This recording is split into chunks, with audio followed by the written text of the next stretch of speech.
مصنبی میں حکایت لکھی ہے کہ ایک مرتبہ حضرت اللہ تبارک و تعالیٰ نے حضرت اسرائیل علیہ السلام سے، جو ملک الموت ہیں، ان سے پوچھا کہ بھائی تم، ایسے ہی پتہ نہیں کیسی روایت اللہ جانے، لیکن لکھا ہے وہاں پر کہ پوچھا کہ بھائی اتنے آدمیوں کی تم روح قبض کرتے ہو، تمہاری وجہ سے لوگ مر جاتے ہیں، تو کبھی تمہیں کسی کی روح قبض کرتے ہوئے رحم بھی آیا، ترس آیا کبھی؟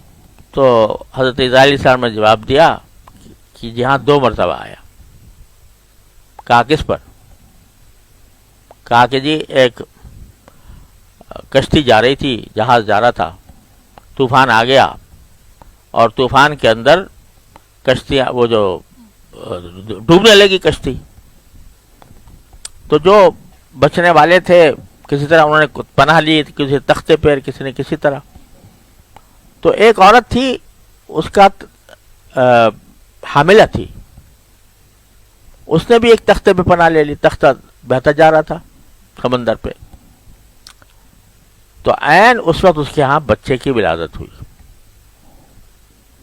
بچہ پیدا ہوا، تو آپ کی طرف سے حکم آیا کہ ماں کی روح قبض کر لے۔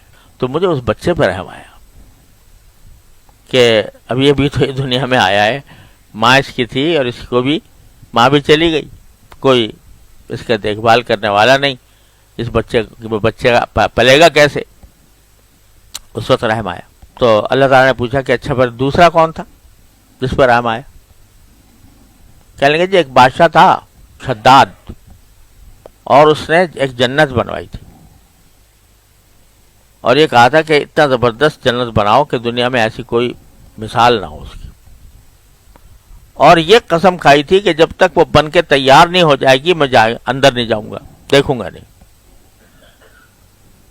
آخرکار بن کے تیار ہو گئے، اور وہ دیکھنے کے لیے گیا تو ایک پاؤں اس کا اندر تھا، ایک پاؤں باہر تھا، داخل ہو رہا تھا، آپ کا حکم آیا روح قبض کر لو، میں نے روح قبض کر لی۔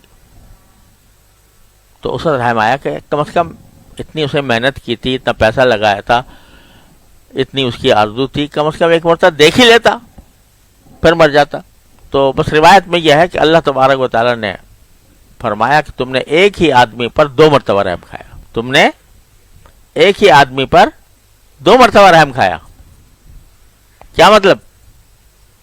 کہ یہ بادشاہ وہی بچہ تھا، یہ بادشاہ وہی بچہ تھا جس پر تمہیں پہلے رحم آیا تھا، وہ اس کو ہم نے پالا اور اس پہ تختے پہ سوار کی حالت میں اس میں پرورش پائی، اور پرورش پا کر بڑا ہو گیا، بڑا ہو کر ہم نے اس کو بادشاہ بنا دیا، بادشاہ بننے کے بعد شداد بن گیا، جنت اس نے بنوائی، اور اس پر میں نے جا کے ہم نے اس کی روح قبض کر لی۔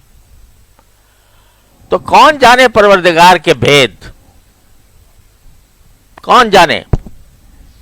لہذا کسی کو اپنے نسبت پر کہ میں فلاں کا بیٹا ہوں، فلاں کی بیوی ہوں، فلاں کا شوہر ہوں، فلاں کا رشتہ دار ہوں، اس پر کبھی آدمی کو ناز نہ ہونا چاہیے۔ ہر ایک سے اس کے عمل کے بارے میں سوال ہوگا، ہر ایک سے اس کے اعتقاد کے بارے میں سوال ہوگا۔ اگر مومن ہے تو جنت کا راستہ کھلا ہوا ہے، اگر اعوذ باللہ کافر ہے تو چاہے کتنی بڑی نسبتیں رکھتا ہو،